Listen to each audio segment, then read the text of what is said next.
Hola, soñadores. Imagina abrir los ojos y encontrarte en un mundo donde las montañas no se movían solas. Pero los hombres juraban que la fe podía moverlas, y de algún modo lo hacía, piedra a piedra, arco tras arco, levantando catedrales que parecían tocar el cielo. Esta noche no serás turista ni espectador, serás constructor, obrero anónimo de una obra que durará siglos, rodeado de cal, polvo y campanas. La fe no se enseña en palabras, se talla en piedra, y hoy vas a sentirlo en tu propia piel. Olvida la comodidad del presente, no hay grúas, no hay cemento, solo sogas, andamios de madera y manos endurecidas. Ni tu nombre quedará, pero tu trabajo seguirá resonando mucho después de que tu cuerpo descanse. Bienvenido a Sueños en el Tiempo, donde viajamos dormidos a vidas pasadas. Antes de ponerte cómodo, recuerda dejar tu me gusta y suscribirte. Es una chispa que mantiene vivo este taller nocturno. Y cuéntame en los comentarios desde dónde nos escuchas y qué época te gustaría soñar la próxima vez. Ahora, cierra los ojos. Tu cama se transforma en un jergón de paja. Tus manos ya no son tuyas, están cubiertas de polvo blanco. El aire huele a cal, a hierro quemado y a pan recién hecho. Ya no eres quien eras. Eres un constructor de catedrales, y tu jornada acaba de empezar. Despiertas con el frío húmedo de la madrugada pegado a tu piel. El aire pesa un poco, cargado de esa bruma que se esconde entre las calles adoquinadas de la ciudad. Tus manos buscan la manta áspera que se ha deslizado durante la noche, pero ya es tarde. El día reclama tu cuerpo, tus huesos, tu oficio. Sales y el suelo cruje bajo tus zuecos de madera, que no son precisamente cómodos, pero cumplen su función. Las piedras redondeadas de la calle parecen divertirse poniéndote trampas, y más de una vez tropiezas antes de llegar a la obra. Eso sí, nadie te juzga. Todos en el barrio caminan con la misma torpeza mañanera. La neblina cubre los tejados, suavizando las formas, como si el mundo aún no terminara de despertar.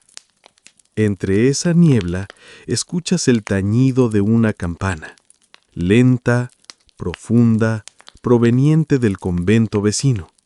Su eco resuena en tu pecho como un recordatorio. Otro día, otro paso en la eternidad de la catedral. Respiras hondo. El aire huele a humo de chimeneas, a pan recién horneado que sale de los hornos comunales, a humedad de piedra que aún guarda el rocío nocturno. Ese pan que hueles no es solo alimento, es también un marcador del tiempo. Cada familia deposita su masa en los hornos compartidos, y el turno de horneado marca el ritmo de la comunidad. En cierto modo, el pan es el reloj más fiable del barrio. Llegas a los andamios. La madera está fría y ligeramente resbaladiza. Subes peldaño a peldaño con la destreza de la costumbre, aunque nunca se pierde del todo ese cosquilleo en el estómago, porque un andamio de 20 codos de altura siempre impone respeto, y más cuando piensas en lo que lo sostiene. Vigas de roble y de pino, ajustadas con sogas y cuñas de hierro. En esta época no hay tornillos ni grúas metálicas, solo madera, fuerza humana y la fe en que cada soga aguante un día más. Te acomodas en una plataforma alta y observas. La catedral se abre bajo tus pies como un bosque de piedra en crecimiento. Todavía no hay bóvedas cerradas, solo columnas que se elevan como árboles sin copa. Entre ellas, los pájaros se han instalado cómodamente. Gorriones, golondrinas, incluso alguna paloma testaruda. Han hecho sus nidos en los huecos de los muros inacabados, como si quisieran recordar a todos que este templo aún es un esqueleto. Te preguntas si esos pájaros estarán aquí dentro de 100 años, cuando por fin se coloque la última piedra, o si serán reemplazados por vitrales de colores que transformarán la luz en un río multicolor. Sabes que muchas catedrales tardan generaciones en completarse. Tu padre comenzó a trabajar aquí antes de que tú tuvieras edad para subir a los andamios, y tal vez tus hijos, si llegas a tenerlos, seguirán levantando estos muros mucho después de que tus manos ya no puedan sostener el cincel. Esa idea te provoca un extraño sosiego, como si tu vida fuera un eslabón más en una cadena infinita. El sol empieza a filtrarse, tímido, entre las naves incompletas.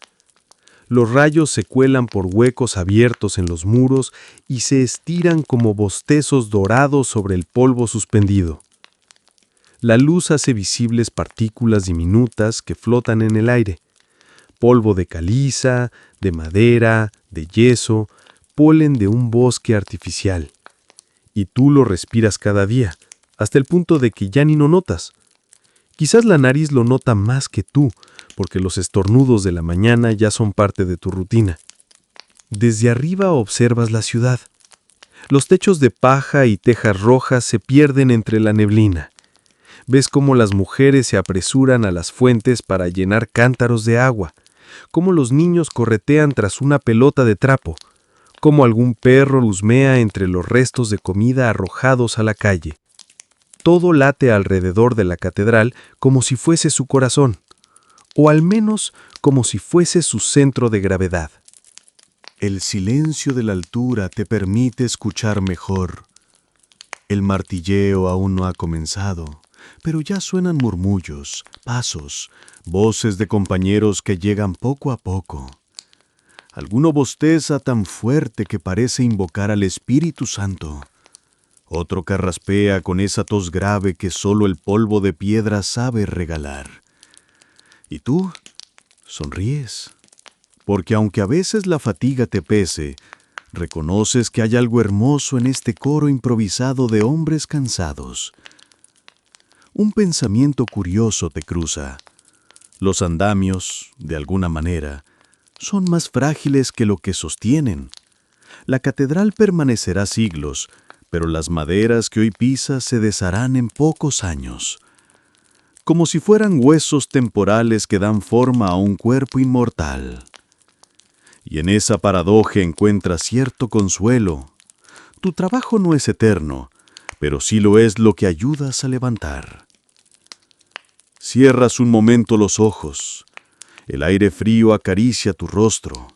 Escuchas de nuevo la campana, lenta, grave, casi como un recordatorio de que tu jornada apenas comienza. No tienes prisa. Sabes que este día será largo, como todos. Y aún así hay un placer sereno en este instante de quietud. El amanecer suspendido sobre los andamios, el mundo detenido entre la niebla y la luz, entre el pan recién horneado y el polvo de cal. Sientes en tu estómago un rugido discreto. Claro, hueles a pan desde hace rato. Y tu cuerpo no entiende de espiritualidad, entiende de hambre. Sonríes en silencio. El hambre también es una forma de oración, piensas, una súplica terrenal que se responde con migas calientes. Te acomodas un poco más en la plataforma. Palpas la madera rugosa bajo tus dedos, marcas de hacha visibles en cada viga. Nada aquí es pulido ni elegante.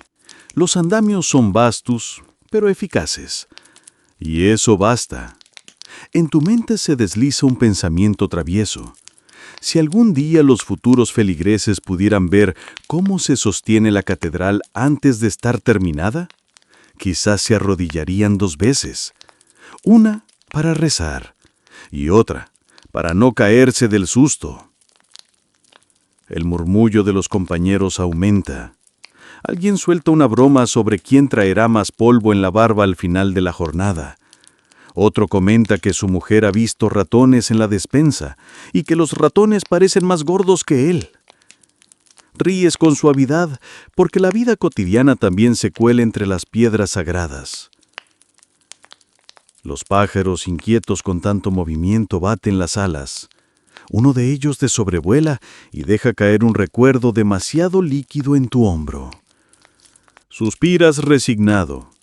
Quizás es una bendición anticipada. ¿Quién sabe? La luz del sol ya gana fuerza. El frío comienza a ceder.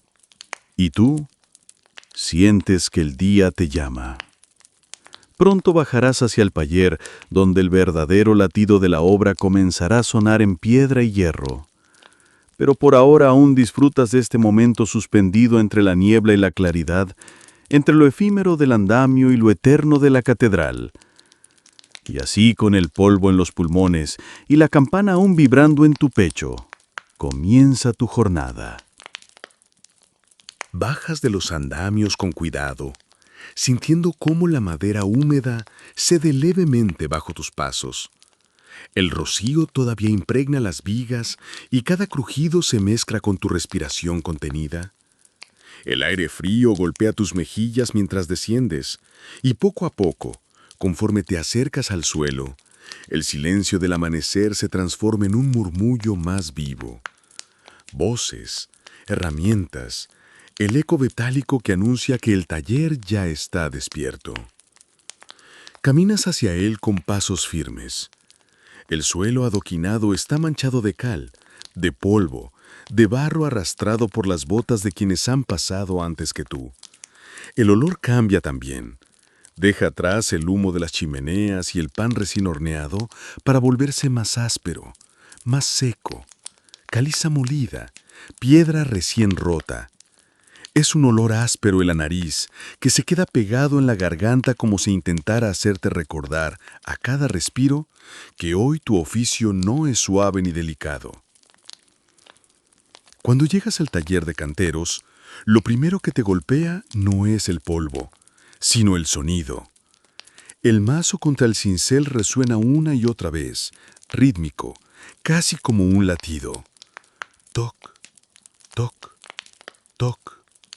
Toc, toc, toc, toc, toc. Se repite con diferentes intensidades, tonos graves y agudos, como si la piedra misma cantara su propia canción. Y entre esos golpes reconoces voces, carraspeos, alguna risa temprana. El taller es amplio, aunque no tiene paredes cerradas. Es más bien un espacio cubierto por un techo de vigas y paja, abierto a los costados para que circule el aire. Lo necesitas, porque sin esa corriente, el polvo sería insoportable. Aún así, el ambiente es blanco, denso, como si estuvieras dentro de una nube que nunca termina de disiparse. Ese polvo se mete en tu cabello, en tu barba, en tus pestañas. Al final del día tu piel queda blanquecina, como si llevaras semanas sin sol. Los canteros bromean diciendo que terminan cada jornada pareciendo panes recién enharinados, y no les falta razón. Das unos pasos y sientes cómo el polvo cruje bajo tus huecos. En el suelo hay fragmentos de piedra, virutas duras, astillas de caliza que cortan si no se pisan con cuidado. Los aprendices barren sin descanso, empujando con escobas de ramas secas, aunque nunca logran limpiar del todo. Al instante, nuevos fragmentos vuelven a cubrirlo todo. Es como luchar contra la marea, pero ellos insisten, porque un suelo despejado evita tropiezos y accidentes. Te detienes a observar a tu alrededor. Un compañero sostiene con firmeza su cincel, mientras lo golpea con un mazo pesado. El sonido seco revela que está dando forma a un bloque de caliza. La caliza, esa piedra clara y dócil que proviene de canteras cercanas. No es casualidad que se use. Se talla con relativa facilidad y al endurecerse al contacto con el aire, se vuelve resistente. Por eso muchas catedrales europeas la eligen como material principal. La piedra parece blanda bajo la mano experta, aunque tus brazos saben bien lo que pesa después de una jornada. En una mesa cercana, observas tablillas enceradas. Sobre ellas, líneas geométricas se cruzan con exactitud sorprendente. Son los dibujos del maestro cantero. Con una punta de hierro ha trazado arcos, proporciones, bóvedas que parecen imposibles. Te acercas un poco más y distingues las marcas. Círculos perfectos dibujados con compás, triángulos equiláteros, figuras que se repiten como si escondieran un secreto.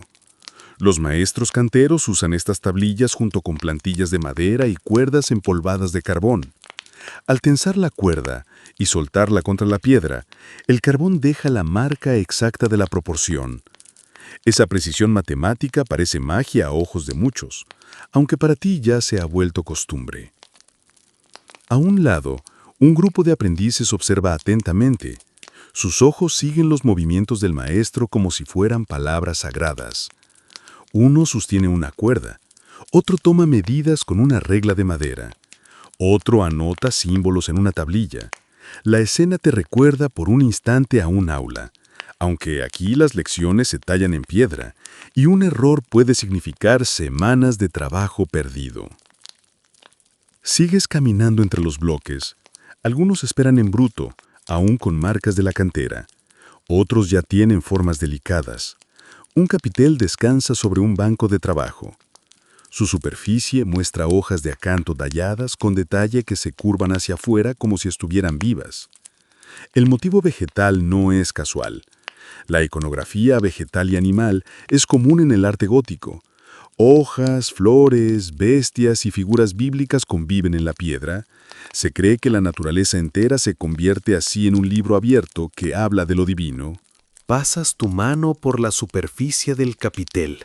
La piedra es fría al tacto, rugosa en los bordes, suave en las curvas pulidas. Imaginas cómo algún día estará a decenas de metros sobre el suelo, coronando a una columna gigantesca. Y piensas en lo curioso de tu labor. Trabajas detalles que luego casi nadie verá de cerca, y aún así, cada curva se esculpe con precisión, como si el trabajo no fuera para los ojos humanos, sino para los de Dios. El sonido de los mazos aumenta. Toc, coc, toc. Te sorprende cómo cada golpe parece tener personalidad. Uno es grave y pausado, otro rápido y nervioso, otro seco y contundente. Si cerraras los ojos, podrías reconocer a tus compañeros solo por cómo golpean la piedra. A veces piensas que la catedral entera no se levanta con planos, sino con música. Un compañero pasa junto a ti con la cara cubierta de polvo. Solo se le ven los ojos, que parecen más grandes bajo esa máscara blanca. Te lanza una sonrisa cansada y suelta una broma. Si sigo respirando polvo así, pronto me convertiré en estatua yo mismo. Ríes porque no te sorprende. Todos en el taller comparten la misma sensación. De hecho, más de una vez te has encontrado tosiendo de noche, como si el aire quisiera devolverte parte de la catedral. En una esquina, notas a un aprendiz joven. Está tallando un bloque sencillo, apenas un borde. Sus manos tiemblan un poco, y el resultado se ve irregular. El maestro se acerca, lo corrige con calma. Coloca sus manos sobre las del muchacho. Le muestra cómo sostener el cincel en el ángulo adecuado, cómo escuchar la piedra. Porque la piedra habla. Eso lo aprendes con los años. Un golpe demasiado fuerte y se quiebra. Uno demasiado débil y no deja marca. El equilibrio está en esa música silenciosa entre herramienta y material. El maestro se aleja, con su túnica cubierta de polvo y las manos firmes como si fueran parte de la piedra misma. Lo observas y piensas que aquí, entre el estruendo de mazos, se esconde un lenguaje secreto, un idioma de líneas, medidas y golpes. Y tú eres uno de sus hablantes, anónimo, pero necesario. En otro banco, ves figuras en progreso. Un hombre talla un rostro bíblico, barba rizada, ojos hundidos, labios serenos. A su lado, alguien trabaja en un animal fantástico, mezcla de león y águila, que parece dispuesto a saltar en cualquier momento. Estas figuras no son capricho. En la época, los capiteles y gárgolas cumplen una función pedagógica. Enseñan historias a quienes no saben leer y además sirven como recordatorio de virtudes y peligros. El taller entonces es casi como un scriptorium, pero de piedra en lugar de pergamino. Mientras observas, una nube de polvo se levanta tras un golpe fuerte. Cierras los ojos y estornudas con fuerza. Tus compañeros ríen. Uno comenta: «Mira, hasta la piedra te saluda». Tú sonríes y sacudes la cabeza. Estás acostumbrado. El polvo es parte de ti, como la cal en tus manos o el olor persistente a hierro y madera. Poco a poco, el sol asciende más alto. La luz entra sesgada, iluminando partículas que flotan en el aire. El taller parece un lugar suspendido en otra dimensión, un espacio donde la materia se transforma y donde cada hombre deja su huella en bloques que un día sostendrán el cielo. Y tú, mientras miras alrededor, sientes el llamado. No es solo el golpe del mazo ni la geometría en las tablillas, es algo más profundo. La certeza de que en este rincón ruidoso y polvoriento se fragua la eternidad. Respiras hondo, toses un poco, sonríes otra vez y te acomodas en tu lugar de trabajo, listo para empezar a escribir tu línea anónima en este gran libro de piedra. El ritmo del taller se vuelve constante. Mazos y cinceles golpean como un corazón mecánico, acompasado, interminable. Tus brazos sienten el peso de cada movimiento, tus hombros se tensan, tus dedos se endurecen poco a poco. Y sin embargo, lo soportas con esa mezcla de rutina y resignación que tienen los oficios duros. Hasta que el sol llega alto y redondo, filtrándose por los huecos de los muros. La claridad cae sobre las piedras y sobre ti, calentando tu espalda. Entonces sabes que ha llegado el momento más esperado, la pausa del mediodía. Guardas el cincel, dejas el mazo a un lado y te sacudes el polvo de la ropa, aunque es inútil. El blanco se queda contigo como una segunda piel. Caminas hacia el atrio, ese gran espacio todavía sin techo, abierto al cielo. Allí el aire se siente más ligero, más limpio. La luz inunda cada rincón y por un instante tienes la sensación de estar dentro de un templo invisible, uno formado solo por columnas que apuntan al cielo y sombras que se alargan en el suelo. Te sientas sobre un bloque de piedra aún sin tallar. Está tibio por el sol, y el contacto frío de la mañana se ha transformado en calor reconfortante. Abres tu zurrón, gastado por los años, y sacas lo que llevas preparado. Pan negro, denso, firme, con esa corteza dura que parece diseñada para probar la paciencia de tus dientes. Lo acompañas con un trozo de queso curado, fuerte y salado, que deja un regusto intenso en la lengua. Y, por supuesto, una jarra de cerveza ligera, casi aguada, que refresca la garganta. Miras alrededor y ves que no estás solo. Otros obreros se acomodan en los bloques, en los escalones aún a medio terminar, en tablones improvisados como bancos. El atrio se llena de murmullos, risas, conversaciones, discusiones suaves, todo un pequeño mercado de palabras. En esta época, tu dieta es sencilla. Pan de centeno o de trigo oscuro, queso de oveja o cabra, un poco de cerveza ligera. El vino existe, sí, pero es más caro, reservado a fiestas o a mesas de mayor prestigio. Para ti y tus compañeros, la cerveza aguada es la bebida común. Hidrata, alimenta un poco y además es más segura que el agua de pozo, que puede traer enfermedades. Rompes un pedazo de pan y lo mojas en la cerveza. El sabor no es espectacular, pero tiene su encanto. Piensas que los grandes señores beben vino especiado de copas finas, mientras tú te arreglas con pan duro y bebida aguada. Pero también piensas que ellos no sienten este sol en la cara, ni escuchan estas risas cercanas, ni comparten migas con amigos que se entienden sin palabras. Y eso, en cierto modo, también es riqueza.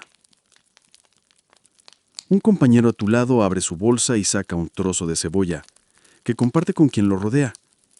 Otro ofrece un poco de manteca y pronto la comida se convierte en un intercambio improvisado. Un poco de esto por un pedazo de aquello. Nada se desperdicia, todo se comparte.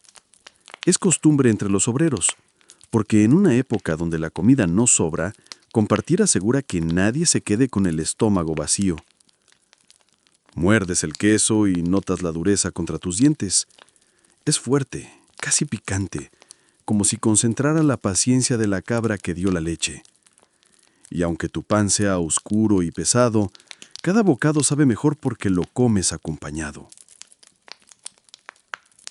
Alguien empieza a hablar de las cosechas. Dicen que este año el trigo viene mejor, aunque el centeno ha sufrido con la humedad. Otro se queja de los impuestos, que parecen multiplicarse como los ratones en su despensa. Y otro, con aire solemne, cuenta una historia de milagros. Un santo que curó a un ciego, otro que hizo brotar agua de una roca. Las palabras vuelan y se mezclan entre migas de pan y sorbos de cerveza. Miras hacia arriba. Las palomas revolotean entre los arcos incompletos. Sus alas producen un murmullo suave, como si acompañaran la conversación. Algunas se posan descaradamente cerca de tu pan, esperando un descuido. Tú las apartas con un gesto de la mano, aunque sabes que tarde o temprano ganarán la partida.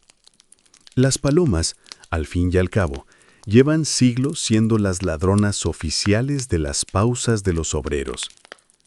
El sol calienta la piedra. Cierras los ojos un instante y dejas que ese calor penetre en tus músculos cansados. Es como un abrazo silencioso que disuelve parte de la rigidez de tus brazos. Escuchas las voces, pero ya no con atención, sino como un rumor de fondo, como si fueran las olas de un mar cercano. El queso, el pan, la cerveza ligera no son banquetes de reyes y sin embargo te producen un placer sencillo, directo. Hay algo en la rutina de esta comida que reconforta, quizás porque día tras día se convierte en una certeza. Pase lo que pase, siempre habrá un momento de pan compartido al mediodía. Un obrero cuenta un chiste sobre el maestro de obras, bajando la voz para que nadie más lo escuche. Todos ríen discretamente, y tú también. El humor se convierte en condimento secreto de la comida, ese que no falta nunca. Otro recuerda una superstición. Dicen que si se cae el pan al suelo, debes recogerlo y besarlo, porque el pan es sagrado. Y sin pensarlo, miras tu trozo de pan con respeto renovado. En esta sociedad medieval, el pan no es solo alimento, es símbolo. Se le asocia con lo divino, con la providencia. Tirar pan es casi un sacrilegio, y por eso cada miga tiene importancia. Te descubres sonriendo otra vez.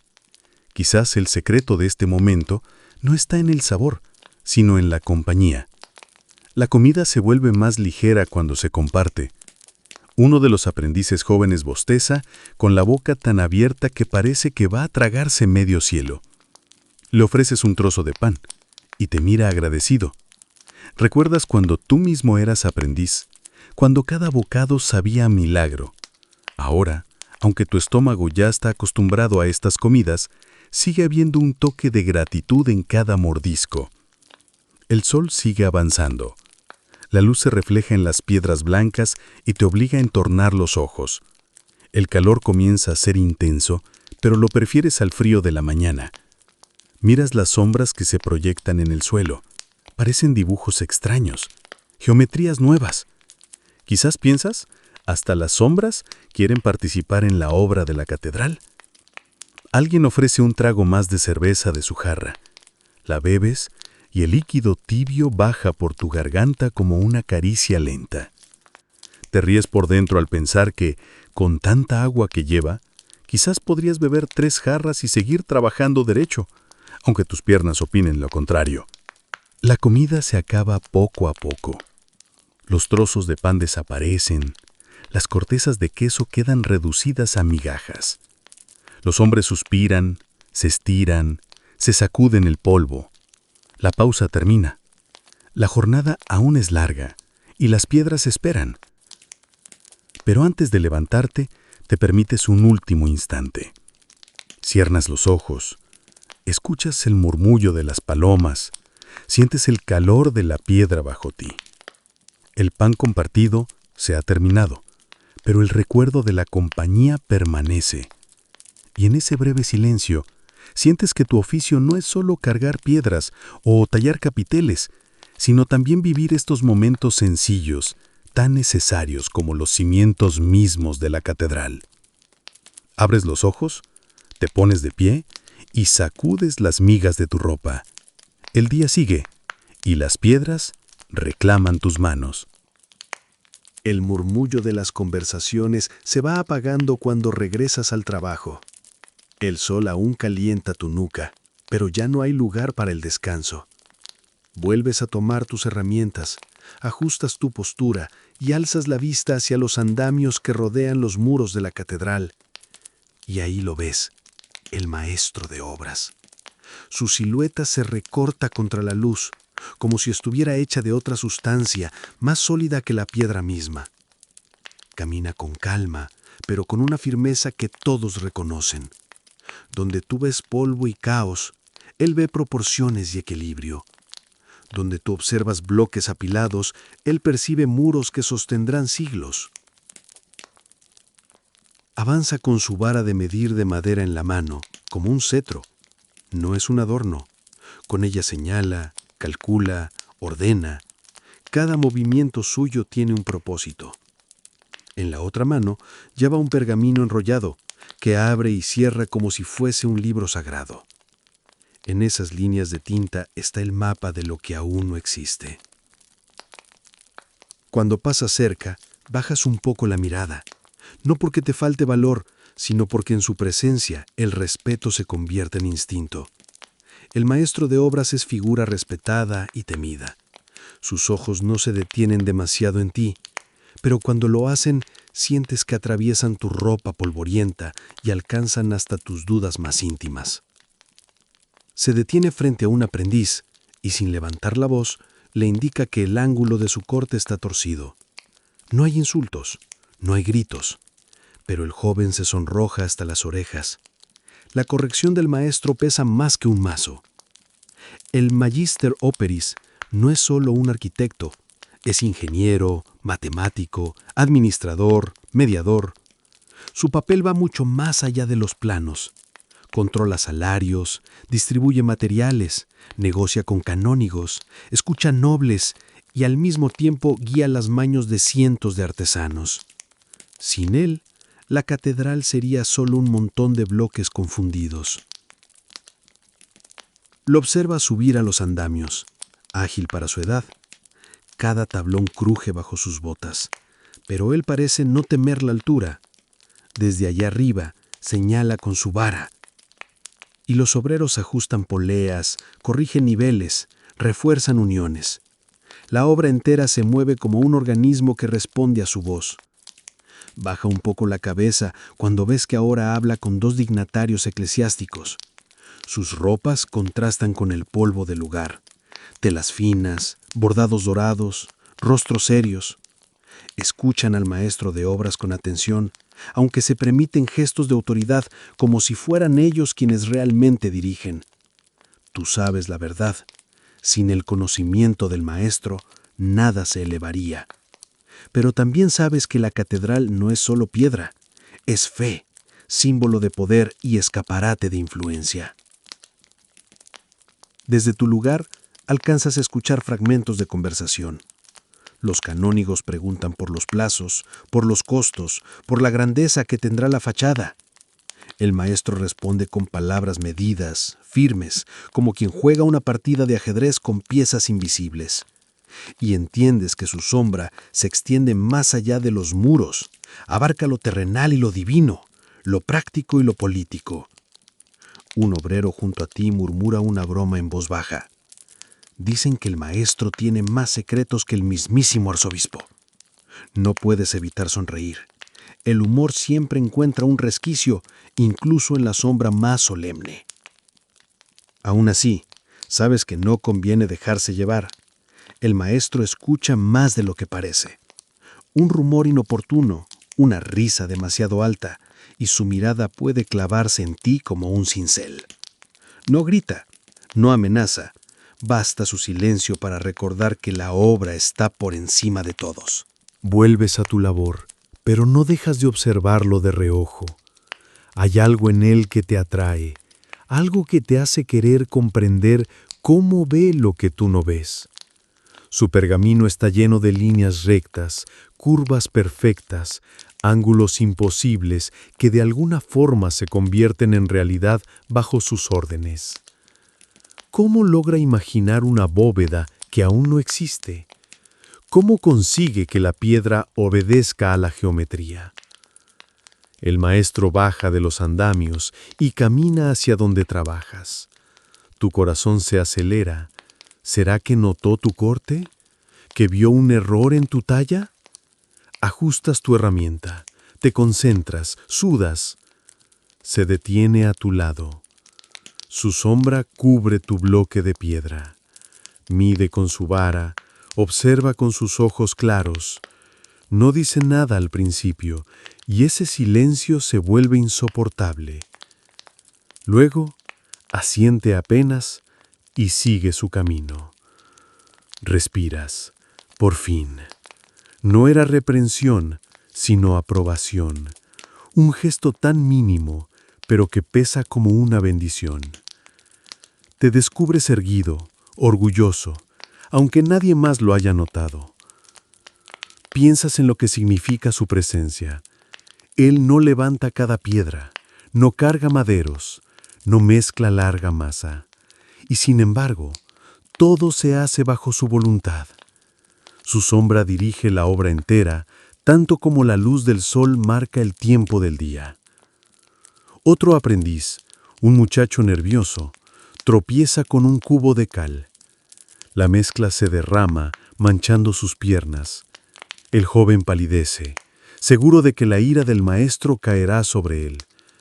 Pero el magíster o peris se limita a ordenar que traigan más cal y que limpien el suelo. Ni un grito, ni un reproche. Y ahí comprendes que su autoridad no se basa en el miedo, sino en la certeza de que cada error puede corregirse, pero el avance de la obra no se detiene. A lo lejos, un grupo de nobles llega con sus séquitos, señalan, preguntan, exigen. El maestro escucha, inclina la cabeza, pero nunca se doblega. Sabe que cada decisión suya se mide no solo en proporciones, sino en monedas y en prestigio. Su rol es tan delicado que parece imposible sostenerlo. Y sin embargo, lo sostiene. Mientras lo observas, una idea te cruza por dentro. ¿Qué será de ti dentro de unos años? ¿Seguirás aquí, entre polvo y golpes de mazo, o aprenderás lo suficiente para acercarte, un día, a la sabiduría del maestro? La pregunta te acompaña, como un eco, entre el sonido de los cinceles y el crujir de los andamios. La jornada avanza, y el maestro sigue recorriendo la obra, incansable. Da la impresión de que nunca se detiene, de que siempre ve más allá de lo evidente. Su sombra pasa por encima de todos, y aunque a veces parece pesada, también da forma, como un molde invisible que mantiene a la catedral en pie antes incluso de que lo esté. Cuando el sol comienza a bajar, todavía lo ves, de pie sobre el andamio más alto, mirando hacia el horizonte. Quizás está calculando la altura de la torre, quizás está pensando en cómo las vidriegas atraparían la luz del amanecer. Quizás está midiendo en silencio los sueños de todos los que trabajan allí. Y entonces comprendes. El maestro no construye solo un edificio, construye un símbolo, un puente entre el cielo y la tierra. Y mientras lo mires, mientras sigas su sombra, tú también formas parte de ese puente. El aire cambia cuando cruzas el umbral del taller de los herreros. Ya no es polvo blanco de caliza lo que se adhiere a tu piel, sino el calor espeso y oscuro que emana de la fragua. Sientes cómo el ambiente se aprieta en tu pecho, como si el mismo aire estuviera forjado junto al hierro candente. El fuego ruge, vivo, alimentado por el fuelle que un aprendiz acciona con fuerza. Cada resoplido aviva las brasas y hace que las chispas se disparen como un enjambre de luciérnagas embravecidas.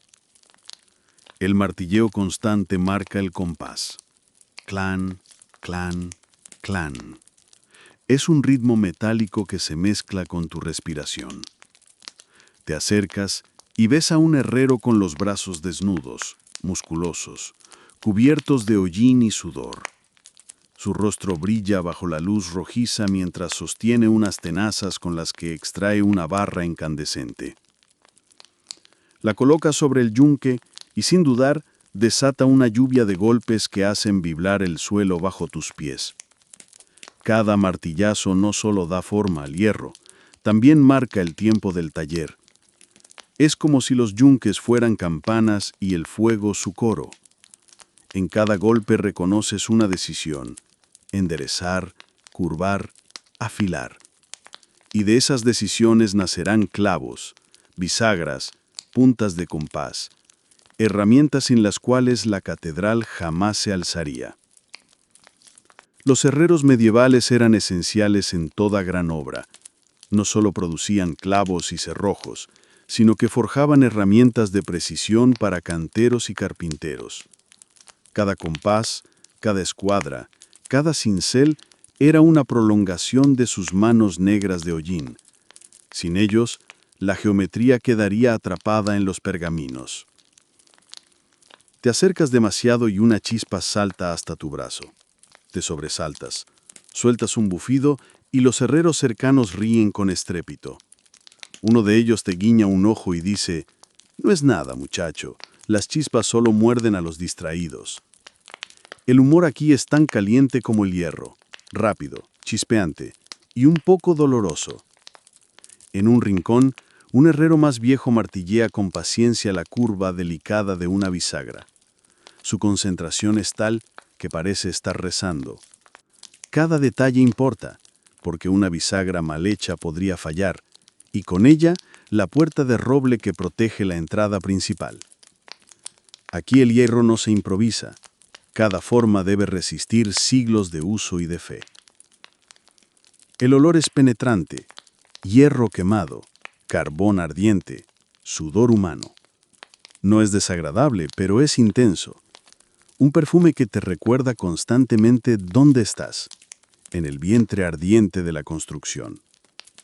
Cierras un momento los ojos y piensas que, si el infierno tuviera taller, sonaría y olería como este. Aunque claro, aquí las almas no se condenan, trabajan. Giras la cabeza y descubres que el espacio no pertenece solo a los herreros. En un lado del taller, casi disputando el terreno al fuego, los carpinteros cortan vigas de roble y haya, maderas duras y resistentes. Sus sierras crujen con un sonido distinto, más áspero, pero igual de insistente. Las astillas vuelan mientras dan forma a las vigas que algún día sostendrán la bóveda de la catedral. Te sorprende la convivencia: hierro y madera, fuego y fibra viva. Los golpes metálicos se entrelazan con el chirrido de las sierras y el repiqueteo de los martillos de madera. No son ruidos caóticos, forman una sinfonía improvisada, la música de los oficios. Un carpintero bromea con un herrero: «Si haces los clavos demasiado cortos, caeremos todos con las vigas encima». El herrero responde con una carcajada: «Y si tú cortas mal la viga, no habrá clavo que nos salve». Ríen juntos, y tú entiendes que, aunque cada oficio tenga su espacio, todos dependen unos de otros como los huesos y tendones de un mismo cuerpo. Miras una viga ya terminada, larga, pesada. Imagina el esfuerzo de subirla hasta el alto de los muros, de colocarla en su sitio para formar las cimbras que sostendrán el arco. Es un trabajo invisible. Cuando la bóveda esté terminada, esas estructuras desaparecerán, desmontadas, olvidadas. Y sin embargo, sin ellas, la piedra jamás aprendería a volar. Los carpinteros trazan marcas sobre la madera usando cordeles impregnados en carbón. Con un chasquido, el hilo golpea la viga y deja una línea recta, exacta. Esa simple técnica, tan humilde, asegura la precisión en cortes y ensamblajes. Uno de ellos te deja probar. Tomas el cordel, lo tensas, lo sueltas, y la línea aparece como por arte de magia. No puedes evitar sonreír. Es un secreto antiguo y eficaz, usado durante siglos para marcar proporciones en piedra y madera. Te sientes, por un instante, parte de un saber transmitido de manos a manos, de generación en generación. Vuelves la vista hacia el fuego. Un herrero coloca un molde sobre la mesa de arena y vierte metal líquido, incandescente, que se escurre como lava. La superficie chisporrotea y humea, desprendiendo un olor acre. Esperas, conteniendo la respiración, hasta que el metal se enfría y solidifica, y allí, en tus ojos, surge un objeto nuevo, arrancado al caos ardiente. Comprendes que el taller no es solo un espacio de trabajo, es un laboratorio medieval. Aquí se experimenta, se ajusta, se inventa. El hierro y la madera no son materiales inertes, sino lenguajes que cada artesano aprende a leer y escribir. Un aprendiz, torpe, deja caer unas tenazas en el suelo. El estruendo resuena como un trueno. Todos lo miran, y tras un silencio breve, estalla una carcajada general. Uno comenta, eso sí que es música, y no la de la iglesia. El humor funciona aquí como el agua. Apaga la tensión antes de que el fuego lo devore todo. Te quedas observando las manos de los herreros. Callosas, ennegrecidas, fuertes. Son manos que doman el hierro, que transforman lo imposible en herramienta. Y al mismo tiempo, miras las manos de los carpinteros, firmes pero delicadas, que convierten un tronco en viga, una tabla en soporte. Dos mundos distintos unidos en un mismo taller. La tarde avanza y el calor se intensifica. El sonido de los martillos se vuelve casi hipnótico, como si acompañara el latido de tu corazón. Te descubres moviendo el pie al compás, como si participases en una danza secreta. Y mientras lo haces, entiendes algo más profundo. Sin estos clavos, sin estas bisagras, sin estas vigas, la catedral sería solo un sueño atrapado en los planos del maestro de obras. Aquí, entre chispas y serrín, el sueño adquiere cuerpo. Cuando finalmente sales del taller, el aire fresco de la tarde te golpea como una bendición. Respiras hondo y sientes todavía el eco metálico en tus oídos. El olor a hierro y a madera quemada sigue pegado a tu ropa, recordándote que has estado en el corazón ardiente de la construcción. Y mientras caminas hacia el atrio, piensas que cuando alguien cruce las puertas de la catedral dentro de 100 años, jamás imaginará este taller ni sus ruidos. Verá la grandeza de la piedra, pero no escuchará el martilleo incansable ni olerá el hierro ardiente. Y sin embargo, cada clavo, cada viga, cada herramienta habrá dejado su huella invisible en la obra eterna. El ruido de los martillos y el resoplido de los fuelles van quedando atrás. Ahora caminas hacia el exterior, donde el aire se siente más liviano, aunque trae consigo un aroma distinto. Hierba húmeda, tierra removida, incienso rezagado de alguna misa reciente y muy cerca el olor tenue pero reconocible de la descomposición. Estás en el límite entre la obra y el cementerio parroquial. Ante ti se abre un espacio peculiar. No es aún templo, tampoco es campo libre. Es una tierra marcada, trazada con precisión pero que convive con tumbas, cruces de madera y piedras erosionadas. Aquí, la geometría de los vivos se entreteje con la memoria de los muertos.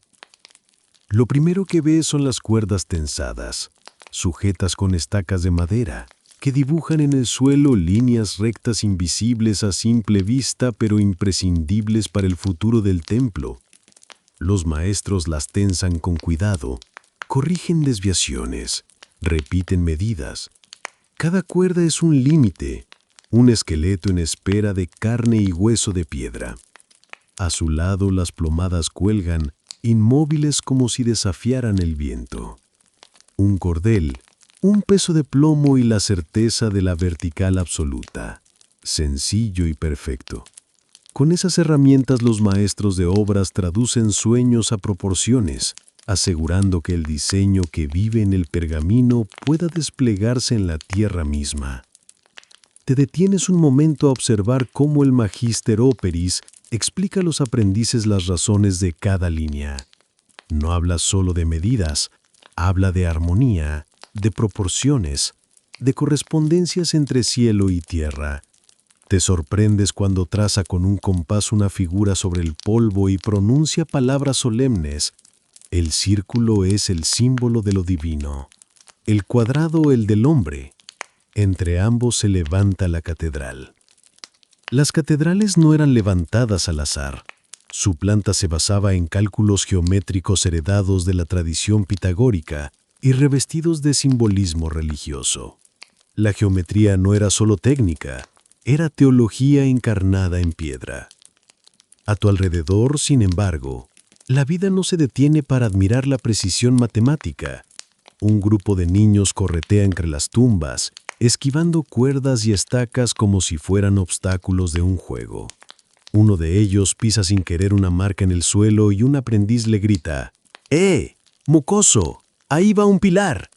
El niño, lejos de asustarse, se ríe y responde: pues ahora vuestro pilar será torcido como mi pierna. El humor infantil desafía la solemnidad del trazado y arranca alguna sonrisa contenida. Más allá, junto a una hilera de tumbas, varias ancianas rezan en voz baja. Sus dedos recorren cuentas gastadas de rosarios, y sus labios murmuran nombres de hijos, maridos, hermanos que ya duermen bajo la tierra. Para ellas, la catedral en construcción no es geometría ni política, es promesa de salvación, intercesora de sus plegarias. El contraste te golpea: niños jugando, maestros midiendo, ancianas rezando. Vida, ciencia y fe, todas reunidas en un mismo espacio donde la tierra conserva huesos y donde la piedra sueña con alturas. Te acercas a una de las cuerdas y tocas su tensión. Vibra levemente, como una cuerda de instrumento. Piensas que, en cierto modo, la catedral también es música. Cada medida es una nota, cada proporción un acorde. Se sabe que algunas trazas se relacionaban con escalas musicales, buscando que la arquitectura resonara con la armonía del cosmos. Un maestro dibuja en la tierra una gran cruz que coincide con el eje central de la futura nave. Sus brazos se extienden más allá de lo que ahora ves, señalando dónde algún día se alzarán transeptos, capillas y ábsides. Al ver esa cruz marcada en el suelo del cementerio, un escalofrío te recorre. Parece unir los cuerpos enterrados bajo tus pies con las alturas que se alzarán sobre ellos. Un aprendiz tropieza con una lápida mal asentada y casi cae sobre la cuerda. El maestro lo mira con severidad y suelta una frase que provoca carcajadas contenidas. Si no respetas a los muertos, al menos respeta la geometría. En la obra, la matemática pesa tanto como la moral. Te tomas un momento para caminar entre las tumbas. Muchas son humildes, solo piedras sin inscripción. Otras muestran cruces talladas, algunas casi borradas por la intemperie. Te preguntas cuántos de los que yacen aquí trabajaron también en levantar muros, cortar piedra o arrastrar carros de materiales. La catedral crecerá sobre sus memorias, y quizás ese sea el sentido más profundo. Los vivos continúan la tarea donde los muertos quedaron. Vuelves hacia el centro del trazado. El maestro te permite sostener la plomada. Sientes el peso tirando hacia abajo, firme, seguro. Sigues con la mirada la cuerda hasta la punta, que apunta al cielo. Allí comprendes que ese pequeño objeto humilde contiene un secreto. Une la tierra con lo alto, el polvo con lo eterno. Hasta la Edad Moderna, los cementerios solían rodear las iglesias. La muerte no era escondida sino parte visible de la vida comunitaria. Construir una catedral en medio de un camposanto era un recordatorio constante de la fragilidad humana y de la esperanza en la resurrección. El sol desciende lentamente, iluminando las cuerdas tensadas con un resplandor dorado. Las sombras de las cruces se alargan sobre el suelo marcado. Escuchas a los niños seguir jugando, a las ancianas rezar, a los maestros discutir sobre ángulos y proporciones. Todo ocurre a la vez, y tú te sientes suspendido en un instante donde lo cotidiano se vuelve sagrado. Un perro callejero aparece, husmea entre las estacas y termina tumbándose justo sobre la futura nave lateral. Un aprendiz intenta espantarlo, pero el animal lo mira con calma y no se mueve. «Déjalo», dice el maestro con un gesto resignado. «Ya tenemos al primer guardián de la catedral». El humor, otra vez, suaviza el rigor de la escena. Antes de marcharte, miras una última vez el suelo marcado. No hay muros, no hay bóvedas, no hay vidrieras. Solo líneas en la tierra, trazas invisibles para quien no sabe leerlas. Y, sin embargo, aquí ya late la catedral entera, oculta como semilla bajo la tierra. Entiendes que lo que se marca hoy será mañana piedra, será espacio, será cielo. Las cuerdas y plomadas son oraciones materiales, dibujando un templo que abrazará tanto a los vivos como a los muertos. Y al alejarte, con los rezos de las ancianas en tus oídos y la risa de los niños en tu memoria, piensas que la grandeza futura se sostiene en este instante humilde donde la fe y la geometría se han dado la mano sobre la tierra sagrada. El sol ya se inclina, bañando de oro las piedras inacabadas. Has pasado el día entero entre polvo, ruido y esfuerzo, pero de pronto el aire cambia. Entras de nuevo en la nave aún desnuda y descubres que algo insólito sucede. No hay martillos golpeando, no hay carros chirriando, no hay voces de órdenes. En su lugar, escuchas un murmullo que se eleva y se despliega, primero tímido, luego poderoso. Son los aprendices del coro, muchachos delgados vestidos con túnicas sencillas que se reúnen al pie del coro provisional para ensayar. Uno de ellos da el tono y enseguida los demás lo siguen.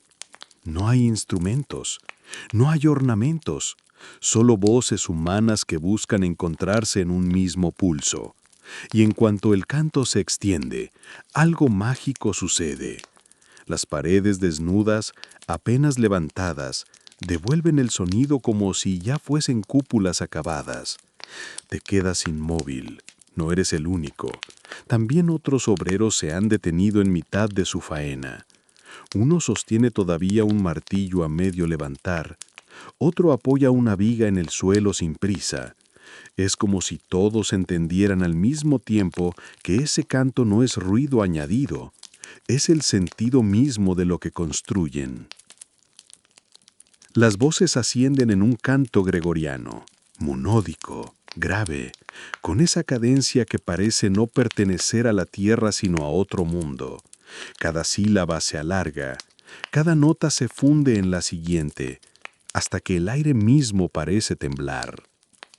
Durante el siglo XIII, la música sacra se probaba incluso mientras la catedral aún estaba en construcción.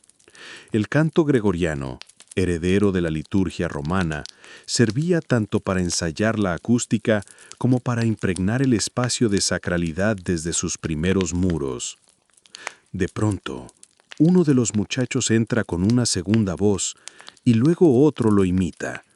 No es ya monodía pura, es un atisbo de polifonía primitiva.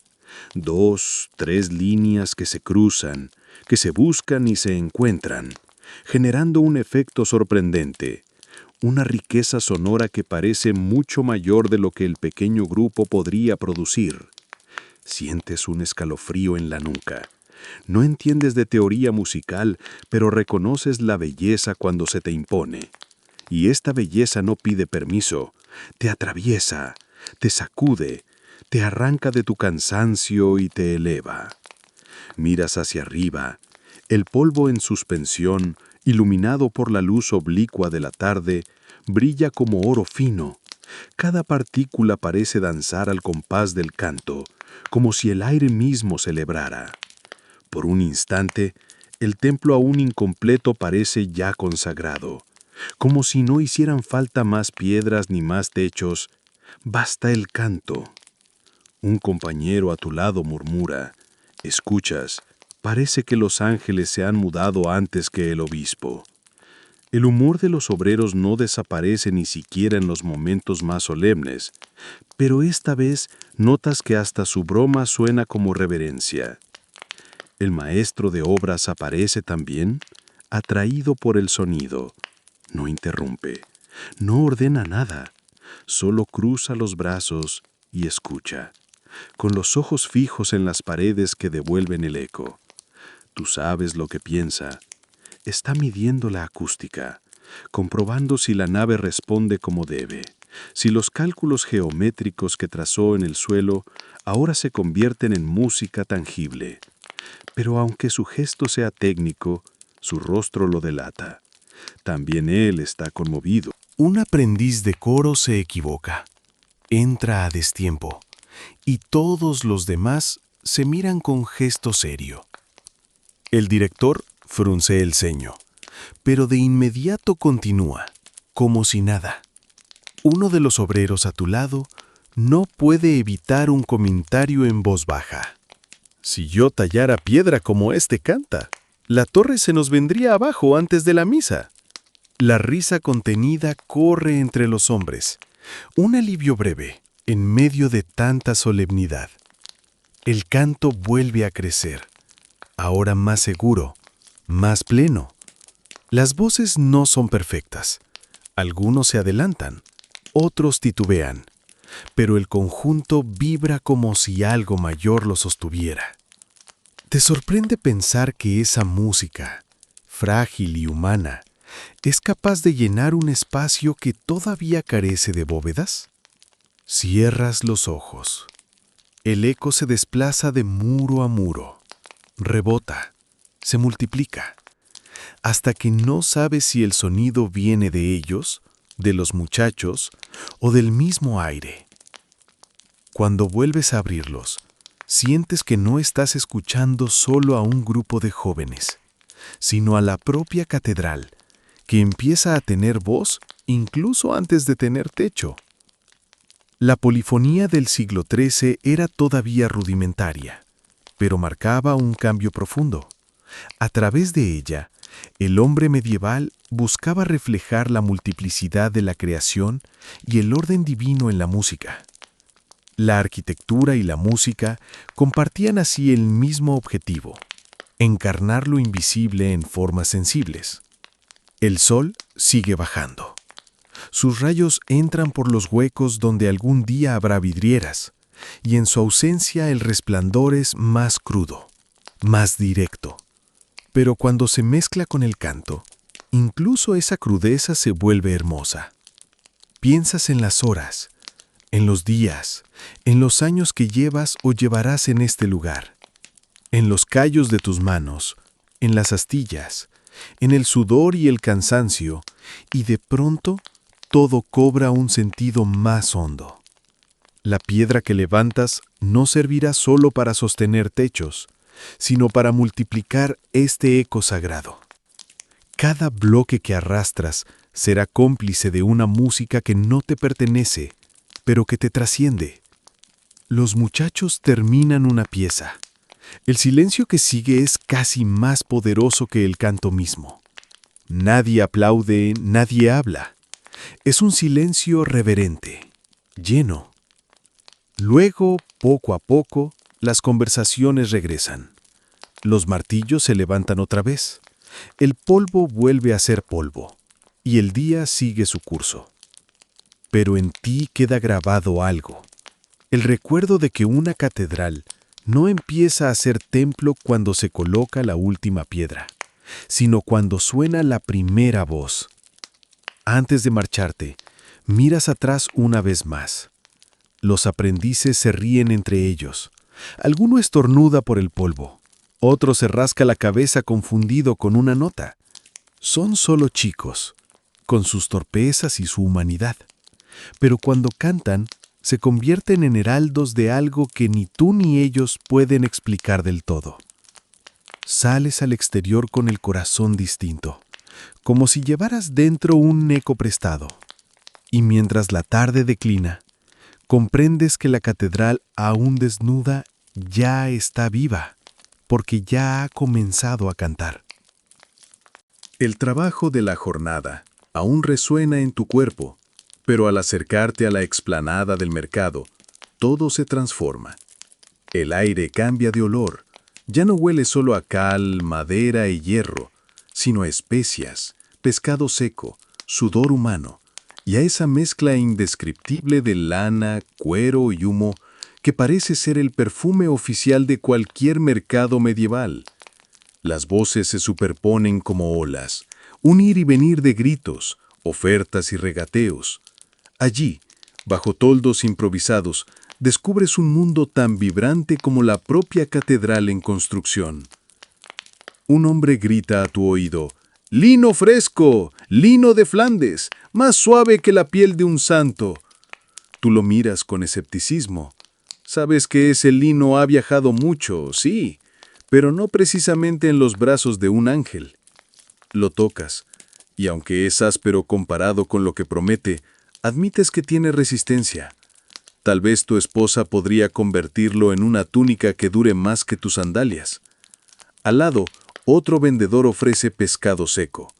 El olor es tan penetrante que parece perseguirte aunque te alejes 3 puestos más allá.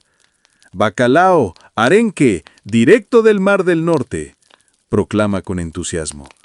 Tú piensas: directo, quizá, pero seguro que dio más vueltas que un peregrino desorientado.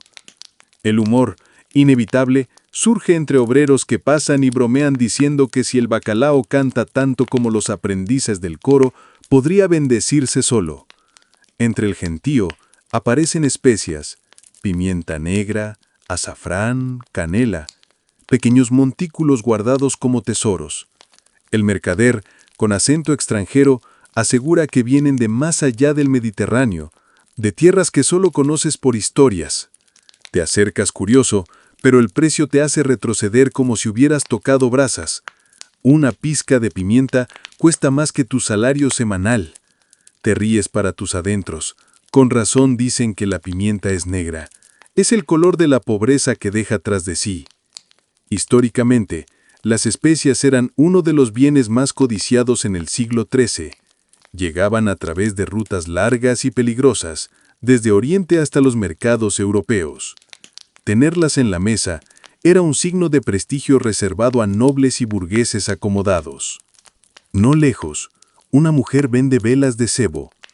El olor rancio te recuerda a establos más que a devoción, pero sabes que en la vida diaria iluminan hogares y talleres. Más allá, un puesto de velas de cera resplandece con otra dignidad. Estas no son para campesinos ni para obreros, son para altares, procesiones y bolsillos más llenos que los tuyos. Mientras recorres el mercado, adviertes que no eres el único que observa. Extranjeros de aspecto distinguido se detienen a mirar la mole de la catedral. Sus ojos no buscan fe, sino oportunidad. Calculan cuántos peregrinos llegarán, cuántas monedas se moverán, cuántas ventas crecerán a la sombra de esas torres que aún no existen, pero ya imponen. Los mercados medievales se organizaban en torno a catedrales y grandes iglesias, porque éstas atraían multitudes. Peregrinos, devotos y curiosos acudían, y con ellos llegaba el comercio. La economía urbana giraba en torno a estos centros religiosos y sociales, creando un tejido de intercambios que fortalecía la ciudad. Un grupo de niños corre entre los puestos. Uno te empuja sin disculparse, otro te sonríe con picardía mientras esconde algo bajo la túnica. El mercader de nueces grita detrás de ellos, agitando los brazos. Tú piensas, esos pequeños tienen más maña para robar que yo para tallar piedra recta, y no puedes evitar una carcajada. El bullicio te envuelve. Escuchas lenguas que no entiendes. Ves monedas de distintos reinos pasar de mano en mano. En medio del caos, percibes cómo la catedral, incluso incompleta, ya cumple un papel más amplio.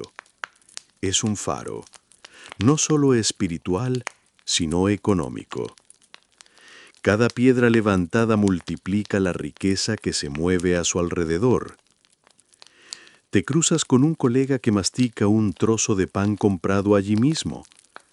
Te ofrece un bocado, y aunque no es mejor que el que compartiste al mediodía, lo aceptas.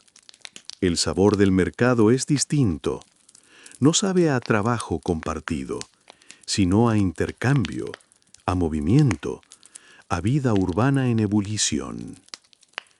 De repente, alguien se sube a un barril y comienza a pregonar noticias.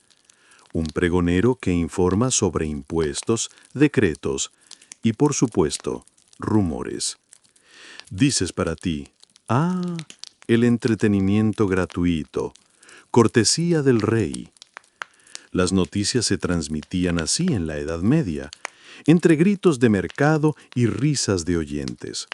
Un periódico vivo con más exageración que precisión. El pregonero anuncia que un mercader local ha prometido donar parte de sus ganancias a la catedral. Los obreros a tu lado sueltan un resoplido. Uno comenta, seguro que lo que dona con la mano lo recupera con la otra vendiéndonos cebollas al doble de precio. Otra risa compartida, otro destello de camaradería en medio del cansancio. Al caer la tarde, el mercado no se calma.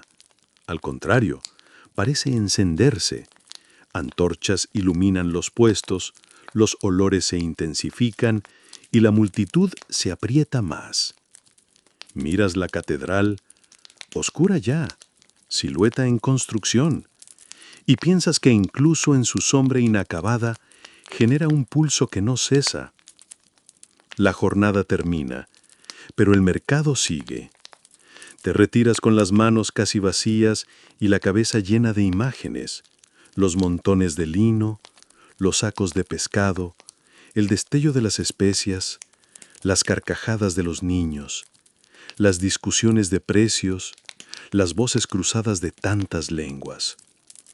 Y comprendes, una vez más, que la catedral no es solo piedra ni oración, es también este bullicio humano, este comercio, este latido urbano que crece a su alrededor, que cada torre no se alzará solo hacia el cielo, sino también hacia la riqueza que sostiene a todos, incluso a ti, aunque solo te llegue en migajas. Sales del mercado con una certeza. Aunque tu vida esté hecha de sudor y cansancio, participas en algo que trasciende. Cada piedra, cada canto, cada mercado, todo forma parte de un mismo tejido que te envuelve. Y tú, obrero anónimo, eres un hilo más en ese gran tapiz que la ciudad entera está tejiendo alrededor de la catedral. El sol se esconde tras los tejados de la ciudad, y con la caída de la noche, el bullicio del mercado se disuelve en murmullos dispersos. Regresas hacia la obra, donde algunos compañeros aún reposan sobre bloques de piedra, masticando lentamente lo que queda de su pan. El día ha sido largo, las manos duelen, la espalda cruje, pero lo que más pesa ahora no son los músculos, sino las historias que empiezan a circular. Uno de los obreros, con barba tan tupida que parece esconder enredos de cal y virutas de madera, rompe el silencio. Dicen que el diablo ronda los andamios cuando la luna se alza sobre las torres. Lo suelta con naturalidad, como si hablara del clima. Tú lo miras, arqueas una ceja y piensas: el diablo debe tener demasiado tiempo libre si se entretiene subiendo y bajando tablones, pero no dices nada. Otro se suma. Es por eso que algunos tallan símbolos en la piedra. ¿No lo habéis notado? Marcas que no son de geometría, sino de protección, como ojos abiertos, cruces ocultas o animales que parecen burlarse del mal. Mueve las manos como si dibujara en el aire esas formas invisibles. Históricamente, las catedrales medievales integraban figuras apotropaicas, palabra difícil que básicamente significa espantademonios, en capiteles, gárgolas y esculturas. No eran simples adornos, cumplían la función de ahuyentar espíritus malignos y, de paso, arrancar sonrisas con sus formas grotescas. Un compañero saca de su bolsa un pequeño objeto de hierro. Lo muestra con reverencia. Una cruz tosca hecha con clavos retorcidos. «Este amuleto me lo dio mi madre», dice con voz baja. «Me protege de caídas y desgracias». Tú lo observas, y aunque por dentro piensas que lo que más protege de caídas es sujetarse bien al andamio, no te atreves a burlarte. En este ambiente, la frontera entre fe y miedo es tan delgada como la cuerda de cáñamo que sostiene los cubos de cal. Las historias continúan. Alguien asegura que en la última luna llena, un aprendiz juró haber visto una sombra moviéndose sola sobre los muros. Otro comenta que cuando se produce un eclipse, la obra se detiene, porque significa que el cielo mismo desaprueba el avance de las piedras. Si el sol se oculta así, no hay argamasa que seque bien. Sentencia con la seguridad de quien confunde astronomía con albañilería. ¿No puedes evitar sonreír? Con esa lógica, piensas, tendremos que pedirle permiso al sol cada mañana antes de trabajar. Pero sabes que no es momento de chistes demasiado mordaces. El cansancio abre la puerta a temores antiguos y cada palabra pesa más que un bloque de piedra. Un silencio extraño se instala por unos segundos. El viento sopla entre los andamios y ese crujido de madera y sogas suena efectivamente como un susurro inquietante. La superstición tiene un poder que ni el maestro de obras ni los cálculos geométricos logran desterrar del todo. Uno de los más veteranos carraspea y señala hacia las alturas. ¿Veis esas gárgolas que empiezan a esculpir? No están allí solo para desaguar la lluvia. Están allí para mirar, vigilar, asustar al mal. Su voz se quiebra y en el brillo de sus ojos hay un respeto genuino. En efecto, las gárgolas medievales tenían doble propósito, funcional y simbólico. Permitían evacuar el agua de los tejados, evitando que la humedad destruyera la piedra, pero al mismo tiempo, sus formas grotescas servían como guardianes espirituales. El pueblo las veía como una defensa contra lo invisible. De pronto, otro obrero suelta un comentario que rompe la tensión. Yo digo que si el diablo de verdad ronda los andamios, seguro que se cansa antes que nosotros, y lo imagino maldiciendo, otra vez escaleras. Las carcajadas brotan, la atmósfera se aligera, y tú también ríes. El humor, al fin y al cabo, es otra forma de espantar demonios. El grupo se acomoda. Algunos encienden teas, otros simplemente se tumban sobre sacos de paja. La noche avanza, y con ella las confesiones se vuelven más íntimas. Un joven aprendiz cuenta que siempre lleva en el bolsillo una piedrecilla recogida de la tumba de un santo local, convencido de que lo protege. Otro admite que jamás empieza a trabajar si antes no pisa con el pie derecho el primer peldaño del andamio. Tú mismo, aunque no lo confieses, tienes tus rutinas. Ese gesto de tocar la piedra con la palma antes de alfarla, como si pidieras permiso. Los amuletos eran comunes entre los obreros medievales.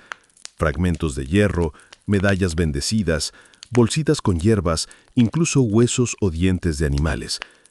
Todo servía para sentir que había una barrera entre el hombre frágil y el accidente fatal.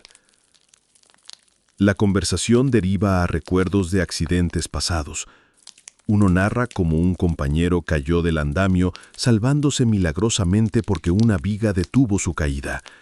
Fue su ángel guardián, asegura alguien. Otro replica, fue suerte, y mucha. Y entre esas dos interpretaciones, ángeles o azar, se balancea la vida de todos. El cielo estrellado parece escuchar. Las voces se van apagando, no por falta de historias, sino por el cansancio. El silencio regresa, acompañado por el chisporroteo de una hoguera improvisada. Miras hacia la catedral. Sus muros oscuros, sus arcos aún desnudos, parecen diferentes en la penumbra. De día, es un monumento en ascenso, símbolo de poder y fe. De noche, con las sombras extendiéndose, parece un ser vivo, un gigante en reposo. ¿Entiendes por qué surgen tantas supersticiones? La obra misma impone respeto y en la oscuridad ese respeto se mezcla con temor. Respiras hondo. El aire fresco trae consigo el olor de la piedra húmeda y la madera recién cortada. Cierras los ojos por un instante y aunque no lo admitas, también sientes la necesidad de creer que algo, sea un amuleto, una cruz de hierro o una gárgola burlona, vela por ti. Porque mañana volverás a subir a los andamios, a jugarte la vida con cada piedra, y aunque tu fuerza es real, también lo es tu fragilidad. Entre la fe, el miedo y la esperanza, caminas cada día igual que todos tus compañeros. La hoguera se consume lentamente. Te acomodas sobre tu capa gastada, mientras las voces se diluyen en susurros de sueño. El último sonido que escuchas es el tintineo suave del amuleto de hierro de tu vecino colgando en la penumbra. Y piensas justo antes de dormir, quizá no importa si los demonios rondan o no. Lo que importa es que seguimos levantando muros contra la oscuridad. La jornada termina con tus manos aún impregnadas de polvo y tu espalda recordándote cada piedra levantada. Pero no caminas hacia la catedral, ni hacia los andamios, sino hacia un lugar muy distinto, la taberna, ese refugio donde la dureza del día se disuelve en humo, risas y cerveza aguada. Empujas la puerta de madera y un golpe de calor te recibe. El techo es bajo, tanto que tienes la impresión de que las vigas buscan golpearte en la cabeza si te enderezas demasiado rápido. El aire está cargado, humo de lámparas de aceite, brasas de la chimenea y el olor persistente de sudor mezclado con carne asada. La atmósfera debería ser insoportable, pero para ti se siente como un alivio. Aquí, al menos, no hay bloques que cargar, ni sogas que tensar. Te acomodas en un banco de madera, áspero y chirriante, alrededor de una mesa manchada por incontables derrames. Frente a ti, otros compañeros ya han empezado la faena, jarras levantadas, manos gesticulando y voces que compiten con el crepitar del fuego. Un tabernero de barriga imponente se acerca con un gesto mecánico. Deposita delante de ti una jarra de cerveza ligera, más cercana al agua que a cualquier banquete digno de un noble.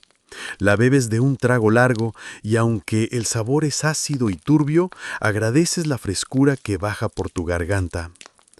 Históricamente, las tabernas medievales eran el centro de reunión de trabajadores y viajeros. Allí no se bebían los vinos refinados de los señores, sino cervezas flojas y vinos baratos, lo suficiente para saciar la sed y animar las conversaciones, sin vaciar las bolsas de los jornaleros. A tu lado, uno de los obreros empieza a contar una historia. No es sobre el trabajo, ni sobre el maestro de obras, sino sobre un santo que, según asegura, caminó descalzo sobre brasas sin quemarse. La mitad de los presentes asiente con devoción, la otra mitad suelta una carcajada.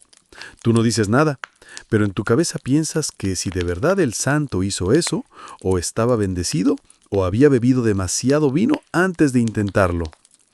El murmullo de la taberna va creciendo. Cada mesa es un pequeño mundo. En una esquina, unos mercaderes discuten en voz baja sobre precios de lino y especias.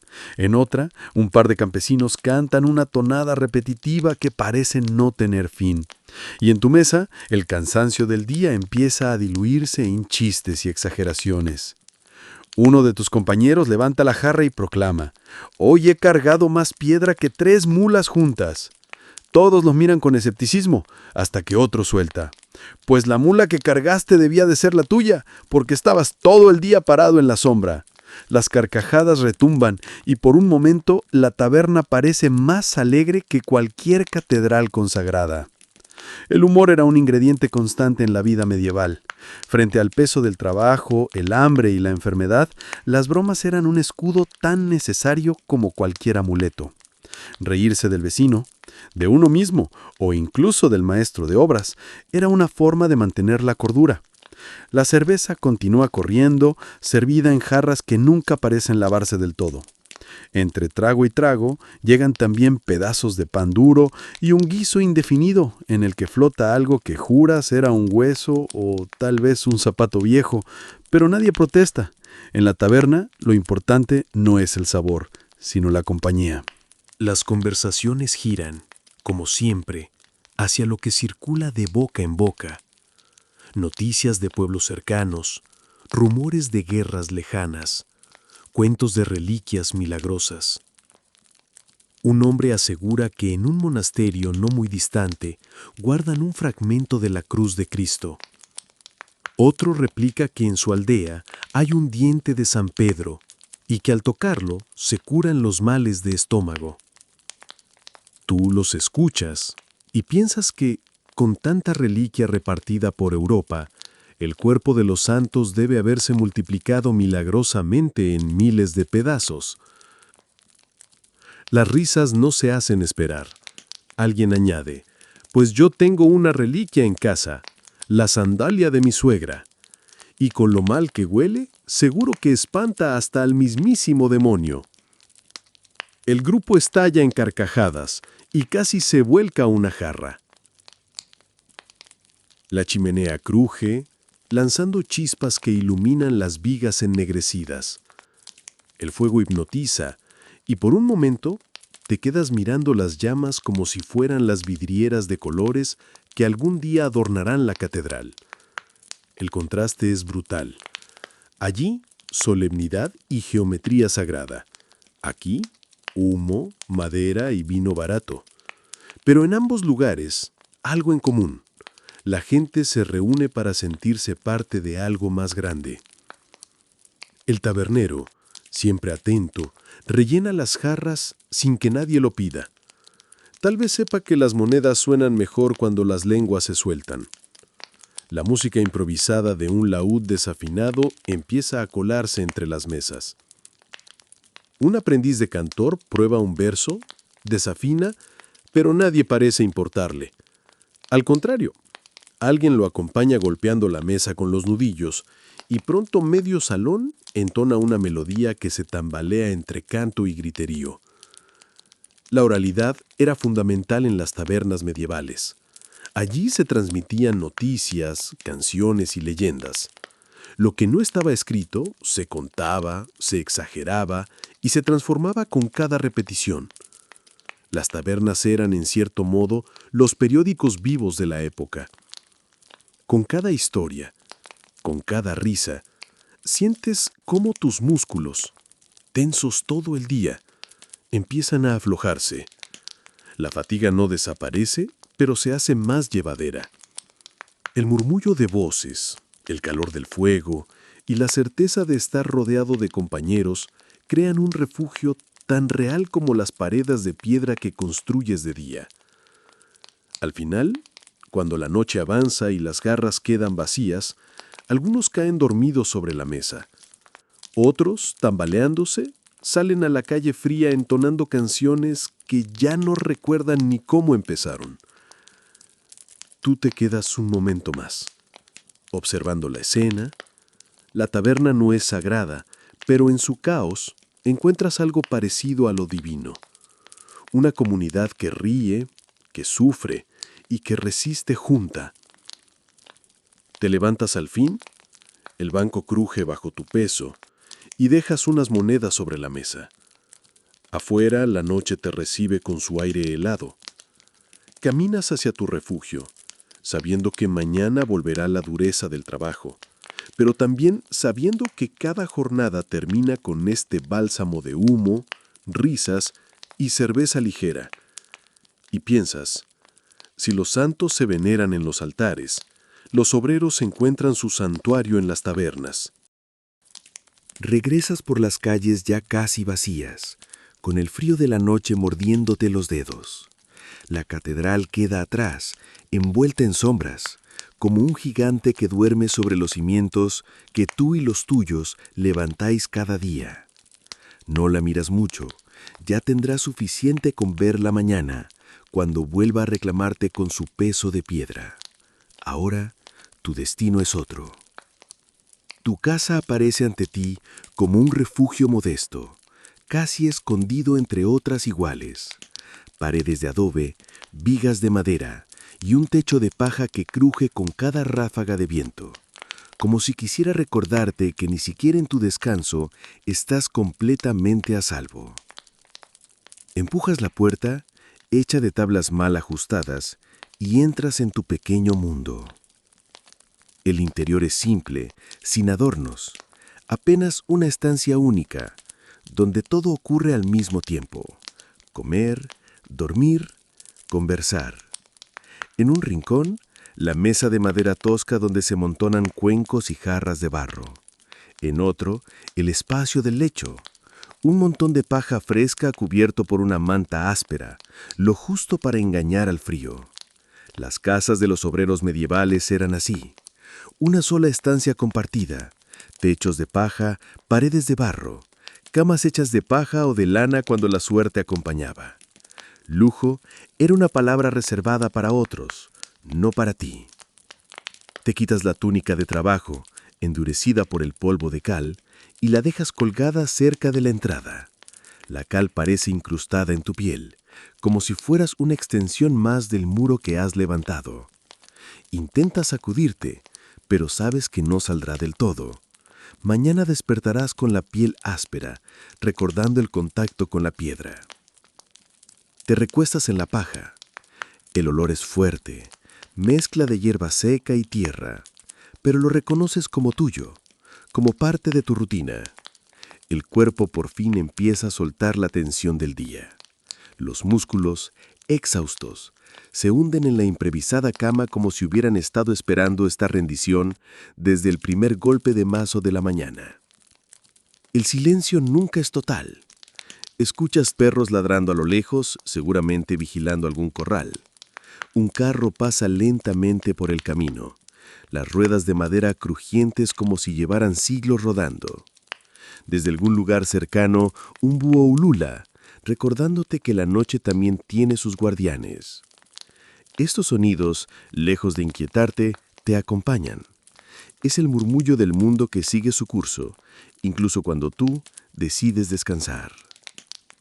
La oscuridad es casi absoluta. Apenas una lámpara de aceite titila, lanzando sombras que bailan en las paredes. La iluminación nocturna en las casas medievales era mínima. Lámparas de aceite, teas o simples velas de sebo, cuyo olor no siempre resultaba agradable. La penumbra es parte de tu vida, y tus ojos ya se han acostumbrado a moverse entre claroscuros. Cierra los ojos un momento y dejas que tu mente divague. El día ha sido largo, como todos, y tu cabeza repasa escenas: la piedra alzada, los cantos del coro, las risas en la taberna. Cada recuerdo aparece y desaparece como brasas en un fuego que empieza a apagarse. La manta áspera roza tu piel, y piensas que podría ser peor. Algunos compañeros duermen sin manta alguna, confiando solo en la paja y en la costumbre. Tú, al menos, tienes esa tela burda que, aunque rasca, guarda un poco de calor. Aquí no hay sábanas finas ni cojines rellenos de plumas. Las camas de plumas eran privilegio de nobles y burgueses. Los obreros se conformaban con lo que ofrecía el campo: paja, lana basta o simplemente el suelo. El viento se cuela por las rendijas del techo de paja y el crujido se mezcla con el ulular del búho. A veces temes que una lluvia fuerte atraviese el techo y te despierte empapado. Ya ha ocurrido antes.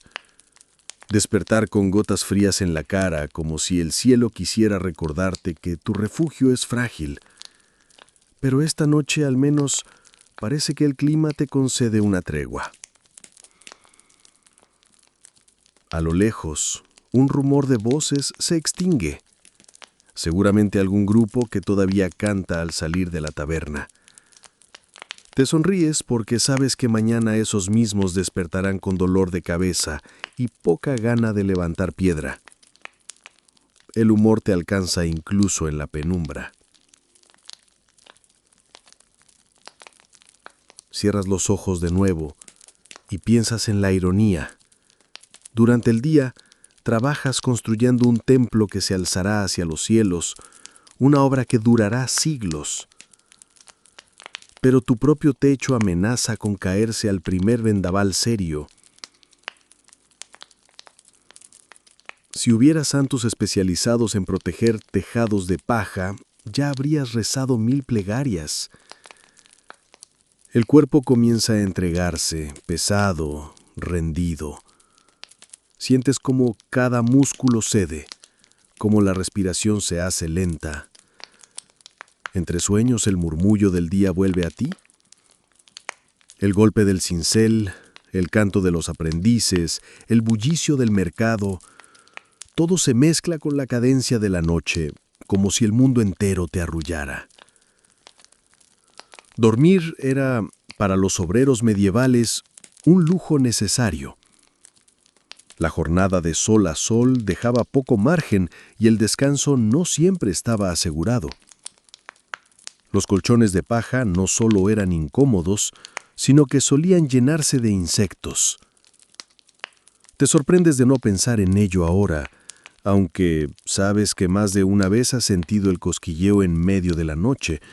Quizá prefieres no mencionarlo. La respiración se acompasa. En la oscuridad, tu mente juega con imágenes extrañas, piedras que se convierten en pájaros, torres que se doblan como juncos, santos que bajan de los vitrales para compartir pan y cerveza.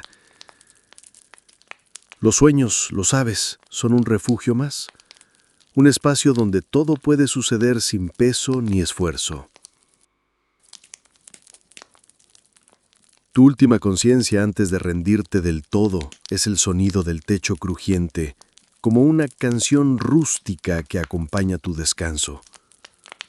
El viento, el búho, los perros, el carro, todo se confabula para mecerte, para recordarte que, aunque humilde, este lugar es tuyo.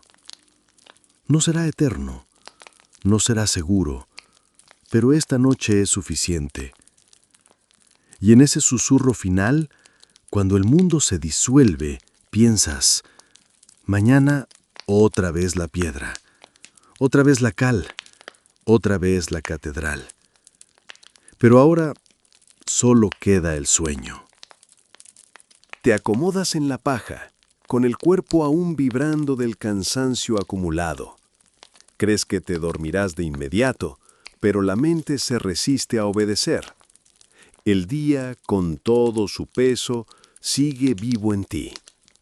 Y antes de rendirte al sueño, aparece esa idea que siempre llega cuando la noche se alarga: la obra interminable. Sabes que la catedral no estará terminada en tu vida. Nadie lo disimula. Ni el maestro de obra, ni el sacerdote que bendice las piedras, ni siquiera los ancianos que aún recuerdan cuando el terreno era solo un campo abierto. Las catedrales medievales podían tardar más de un siglo en construirse. Eso significa que tu hijo o el hijo de tu hijo heredará la tarea de levantar muros que tú solo habrás visto en sus primeros trazos. Hay algo extraño en esa certeza. Te preguntas cómo se mide una vida frente a una obra que durará generaciones. Si acaso tu papel no es más que el de colocar una piedra que sostendrá otras, como si fueras una nota perdida en un canto infinito. Y sin embargo, esa idea no te entristece. Más bien te envuelve un orgullo silencioso. Tu nombre no quedará escrito en ningún libro, pero sí en la piedra misma. Nadie lo leerá, pero todos lo sentirán cuando entren bajo esas bóvedas. Cierras los ojos y dejas que la imaginación haga lo suyo. En tu mente, la catedral ya está terminada. No hay andamios, no hay polvo de cal en el aire, no hay obreros cargando cubos pesados. Solo un templo perfecto, con torres que parecen acariciar el cielo y vitrales que convierten la luz en un río de colores. Caminas por la nave central y escuchas el eco de tus pasos multiplicarse, como si fueran los pasos de todos los que trabajaron contigo. El rumor del viento que entra por las rendijas de tu techo se mezcla con otro sonido más lejano. Campanas. No sabes si suenan en la realidad o solo en tu cabeza, pero ahí están, marcando el ritmo de un tiempo que te supera. Las campanas medievales no solo llamaban a misa, marcaban las horas de trabajo, los toques de queda, las celebraciones y hasta los temores en tiempos de peste. Esta noche, en tu mente, su repique se convierte en un eco de eternidad. Te sorprendes pensando en tu anonimato. No habrá estatuas con tu rostro ni manuscritos que digan, esta piedra la colocó fulano, hijo de tal. Y aún así una parte de ti sonríe en la penumbra. Tal vez es mejor así. Si los nombres quedaran, habría discusiones eternas. ¿Quién puso mejor la piedra, tú o tu vecino? Mejor dejar que la eternidad decida y que nadie tenga que aguantar disputas de orgullo. El sueño se acerca despacio, como un perro fiel que duda en acostarse junto a ti. Y en ese tránsito entre vigilia y ensoñación, tu mente juega con imágenes imposibles. Te ves a ti mismo en un futuro donde los muros ya no se sostienen con andamios, sino con la luz que atraviesa los vitrales. Te ves sentado en un banco de madera, contemplando lo que jamás verás despierto. Te ves pequeño, muy pequeño, y sin embargo necesario. La eternidad en piedra. La frase suena grande, casi inalcanzable. Pero, ¿no es eso lo que todos buscan? ¿Que algo de uno sobreviva más allá de la carne y los huesos? Tú no tendrás crónica, no habrá trovadores que canten tus hazañas, pero sí quedará esa piedra, esa esquina, ese contrafuerte que ayudaste a levantar. Cuando dentro de 100 años un peregrino apoye la mano en ese muro para descansar, sin saberlo, tocará tu esfuerzo. Eso será suficiente. En un rincón de tu mente el humor vuelve a abrirse paso. Imaginas que dentro de siglos, los guías del templo hablarán con solemnidad. Estas piedras fueron colocadas por manos devotas, inspiradas por la fe. Y tú desde tu cama de paja, casi sueltas una carcajada. Devoción, sí, pero también callos, sudor y algún que otro insulto cuando la piedra pesaba demasiado. La historia siempre adorna las cosas y olvida lo mucho que dolía la espalda. El cansancio aprieta más fuerte. Los sonidos del exterior se confunden. El viento ya no es solo viento, sino un murmullo que parece de voces lejanas. Las campanas ya no suenan en un campanario, sino dentro de tu propio pecho. El sueño te arrastra, y con él, el deseo de creer que de algún modo, lo que haces tiene sentido. No sueñas con oro, ni con riquezas, ni con títulos. Sueñas con muros que no caen, con arcos que se sostienen en el aire como milagros de piedra, con cantos que llenan la nave como si los ángeles mismos bajaran a ensayar. Sueñas con generaciones que aún no han nacido, entrando en la catedral y alzando la vista con asombro. Ninguno sabrá tu nombre, pero todos recibirán tu esfuerzo convertido en silencio sagrado. Esa es tu eternidad. No una estatua ni una tumba adornada, sino un muro que no se derrumba, un contrafuerte que aguanta, una bóveda que no se quiebra. Y mientras duermes, casi puedes sentir cómo la piedra misma te abraza, como si reconociera tu parte en ella. La última imagen antes de entregarte del todo al sueño es simple. Una piedra, colocada en su sitio, encajada perfectamente entre otras. Es pequeña, modesta, nada espectacular, pero sin ella, el muro no existiría. Piensas que quizá tu vida es así, modesta, encajada entre otras, pero necesaria para que el todo permanezca. Y con esa certeza, al fin, te duermes. Ahora, mientras tu respiración se hace tranquila y el sueño te envuelve del todo, la jornada llega a su fin. No hay golpes de martillo, ni polvo de cal, ni mercados bulliciosos que interrumpan tu descanso. Solo queda la certeza de haber formado parte de algo más grande que tú. Y esa certeza, aunque sencilla, basta para dar sentido a la fatiga.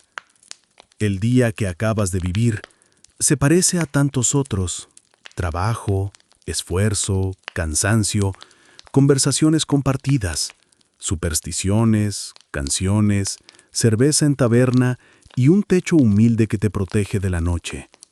Y sin embargo, también fue distinto, porque hoy, como ayer y como mañana, pusiste tu mano en una piedra que permanecerá mucho después de que te hayas ido. Eso convierte lo cotidiano en eterno. No necesitas dramatizarlo. Nadie escribe tu historia en pergaminos, pero cada muro erguido, cada arco que comienza a alzarse, cada columna que resiste, es ya una forma de memoria, y aunque no lo veas terminado, sabes que esa catedral se levantará con la suma de miles de días como el tuyo. Una construcción de paciencia, de generaciones enteras que entregan lo mejor de sí, sabiendo que nunca verán la obra final. Y aquí es donde, suavemente, la reflexión viaja al presente. Quizá no estés ya en el siglo XIII. Quizá escuches estas palabras desde un lugar muy distinto. Una habitación con luz eléctrica, un asiento cómodo y un mundo con máquinas que levantan lo que antes cargaban espaldas humanas. Y aún así, ¿no te reconoces un poco en ese obrero medieval? También tú trabajas cada día en tareas que parecen pequeñas. También tú construyes cosas cuyo fruto no siempre verás de inmediato. Proyectos, afectos, aprendizajes, sueños. Como entonces, la vida rara vez se trata de levantar algo acabado de un golpe. Se trata de colocar una piedra, luego otra, y confiar en que con el tiempo se transformarán en algo sólido y hermoso. La eternidad de hoy quizá no esté en una catedral de piedra, sino en los gestos que dejas a quienes te rodean. Una palabra amable, una idea compartida, un esfuerzo sostenido. Cada acto que sumas es como un bloque que encaja en un muro invisible, uno que otros podrán habitar mañana. Miras hacia atrás al obrero medieval que fuiste por un instante en esta travesía y sonríes. Su vida no era fácil. Frío, hambre, trabajo duro, anonimato. Y aún así, había en él un sentido profundo de pertenencia, de saber que su labor formaba parte de algo mayor. Ese mismo sentido puede acompañarte hoy, no importa lo que hagas o en qué tiempo vivas. Así que, cuando la noche se cierre del todo y tus párpados pesen más que el mundo, quédate con esa certeza. Todo lo que hagas, por pequeño que parezca, tiene un lugar en la gran obra que trasciende tu propia vida. La piedra que colocas, aunque no lleve tu nombre, sostendrá los muros de alguien más. Gracias por caminar conmigo entre esos andamios de madera, por oler la cal, por escuchar los cánticos, por detenerte en el mercado y reírte de las supersticiones bajo la luna. Gracias por entrar a la taberna, por acostarte en un lecho de paja y por soñar conmigo la eternidad en piedra. El viaje termina aquí, en calma. La catedral seguirá construyéndose en tu imaginación como en el corazón de quienes la soñaron siglos atrás.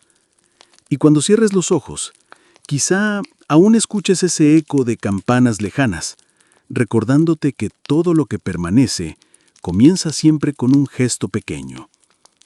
Buenas noches, soñador.